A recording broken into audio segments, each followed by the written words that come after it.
Oke, kali ini kita bakal ngebahas satu kasus yang bener-bener mengguncang Inggris, pembunuhan Leanne Tiernan. Ini adalah cerita tentang gimana detail forensik yang kecil dan keberanian beberapa orang saksi bisa mengungkap kebenaran yang tersembunyi, yang ternyata ada di dekat kita semua. Ceritanya tuh nggak dimulai dari laporan orang hilang, tapi justru dari penemuan yang, mengerikan banget di sebuah hutan terpencil, 9 bulan setelah kejadian. Dan semua berawal dari gonggongan anjing yang nggak biasa. Coba deh kalian lihat timeline ini. Ada jeda waktu yang lama banget dan pastinya menyiksa. 9 bulan penuh, dari November 2000 pas Leanne hilang, sampai Agustus 2001. Selama itu, satu komunitas menahan nafas, berharap ada keajaiban. Sampai akhirnya, penemuan mengerikan itu mengubah segalanya. Oke, jadi ceritanya gini. Tanggal 20 Agustus 2001, ada seorang pria namanya Mark Bison. Dia lagi jalan-jalan santai, malah nemuin sesuatu yang horor banget di hutan Linley. Lokasinya hampir 20 km dari tempat cerita ini sebenarnya dimulai. Pas dibuka, jasad ini tuh dibungkusnya rapi banget. Tapi rapih yang bikin merinding ya. Ada selimut, tali, kantong plastik, bahkan ada kalung anjing kulit di lehernya dan tangannya diikat pakai pengikat kabel. Aneh banget kan? Setiap lapisan ini seolah-olah jadi puzzle petunjuk yang ditinggalin sama pelakunya.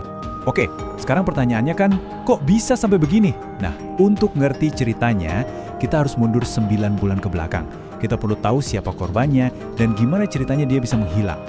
Kenalin, ini Leanne Tiernan. Usianya baru 16 tahun, anak SMA yang ceria, baik hati, pokoknya disayang banget sama keluarga dan teman-temannya.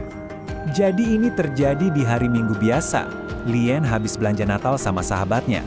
Waktu mau pulang, dia jalan kaki sendirian lewat jalan setapak.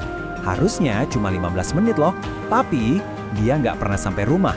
Yang lebih bikin panik, teleponnya sempat ditolak sebelum akhirnya mati total. Ini jadi sinyal terakhir yang paling mengkhawatirkan. Begitu Leanne nggak pulang-pulang, jelas keluarganya panik luar biasa. Dan dari sinilah dimulai sebuah operasi pencarian besar-besaran. Gak main-main, lebih dari 200 polisi dikerahkan buat kasus ini. Ini jadi salah satu pencarian terbesar dalam sejarah Inggris Raya pada waktu itu. Bayangin aja, ratusan rumah dan gudang digeledah. Helikopter, tim penyelam, anjing pelacak, semuanya turun tangan. Bahkan, foto Leanne sampai dipasang di karton susu di seluruh negeri. Tapi hasilnya? Nihil. Selama 9 bulan, gak ada satupun petunjuk. Leanne seakan-akan hilang di telan bumi. Oke, sekarang kita balik lagi ke momen penemuan jasad di hutan tadi. Disinilah tim forensik mulai bekerja dan mendengarkan cerita dari bukti-bukti yang ada. Hasil otopsi memastikan penyebab kematiannya adalah pencekikan. Tapi, ada satu hal yang aneh banget yang ditemukan tim forensik soal kondisi jasadnya.